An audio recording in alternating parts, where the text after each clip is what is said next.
നമ്മളൊരു പുതിയ വണ്ടി എടുക്കാൻ പോവുകയാണ്. നമ്മൾ എന്തെല്ലാം പേപ്പേഴ്സിലാണ് സൈൻ ചെയ്യുന്നത്, നമ്മൾ ഏതെല്ലാം ഏരിയയിൽ പോയി നമ്മൾ ടച്ച് ചെയ്യുന്നുണ്ട്. നമ്മൾ ആദ്യം ബുക്ക് ചെയ്യുന്നത് ബുക്കിംഗ് ഫോമിൽ സൈൻ ചെയ്യുന്നത്. അത് ഏത് ഏജൻസി, ഏത് ബ്രാൻഡ്, ഇതിനനുസരിച്ച് നമ്മൾ ബുക്കിംഗ് ഫോം ഉണ്ടാവും, അതിൽ നമ്മൾ സൈൻ ചെയ്യുന്നുണ്ട്.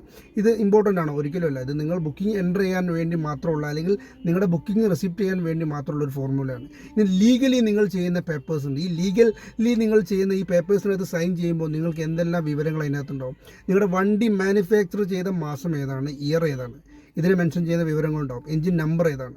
ഇതിനകത്ത് നമ്മൾ വണ്ടിയെ സംബന്ധിച്ച്, അല്ലെങ്കിൽ വണ്ടിയുടെ ലീഗൽ എൻറ്റിറ്റിയെ സംബന്ധിച്ച്, RCയിൽ വരാനുള്ള ലീഗൽ എൻറ്റിറ്റിയെ സംബന്ധിച്ച് എല്ലാ പേപ്പേഴ്സും, ഈ ഡിസ്ക്ലൈമർ എന്ന ഫോം കസ്റ്റമർ സൈൻ ചെയ്യുന്ന ഫോമാണ്, ആ ഫോമിനകത്തുണ്ടാവും. അതുപോലെ നിങ്ങൾക്ക് ഫോം 20 എന്ന് പറയുന്ന പേപ്പറുണ്ട്. അതിനകത്ത് ബാങ്കും ഏജൻസിയും അതുപോലെ കസ്റ്റമറും സൈൻ ചെയ്യുന്നുണ്ട്. അപ്പോൾ അതൊരു അഗ്രിമെൻറ്റ് പോലെയാണ്. അപ്പോൾ ഇത്തരത്തിലൊരു 2 ഫോമിനകത്തും കൃത്യമായ വിവരങ്ങളുണ്ടാവും.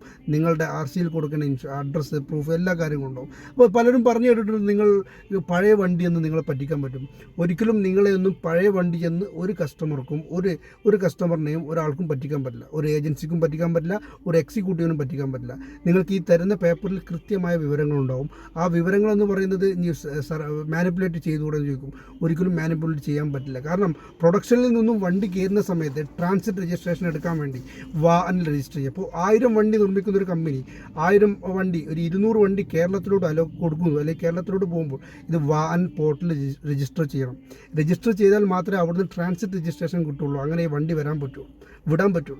അതിന് ലീഗൽ ഫോർമേഷൻ ഉണ്ട്. ചേസ് നമ്പറിനകത്തും ഇത് മെൻഷൻ ചെയ്യുന്ന, അല്ലെങ്കിൽ നമ്മുടെ വണ്ടിയുടെ മാസം, ഇയറൊക്കെ മെൻഷൻ ചെയ്യുന്ന കോഡുകളുണ്ട്. അപ്പോൾ ഇത്തരത്തിൽ നിങ്ങളെയൊന്നും അങ്ങനെ പറ്റിക്കാൻ പറ്റില്ല. പറ്റിക്കപ്പെടുന്നുണ്ട് എന്ന് പറയുന്ന ആളുകളുടെ ശ്രദ്ധയ്ക്കാണ് ഇത്തരത്തിൽ ഫോം സൈൻ ചെയ്യുന്നുണ്ട്. ഇതിനൊരു സുതാര്യമായൊരു വേ ഉണ്ട്. ആ വഴിയിലൂടെയാണ് ഇത് വരുന്നത്.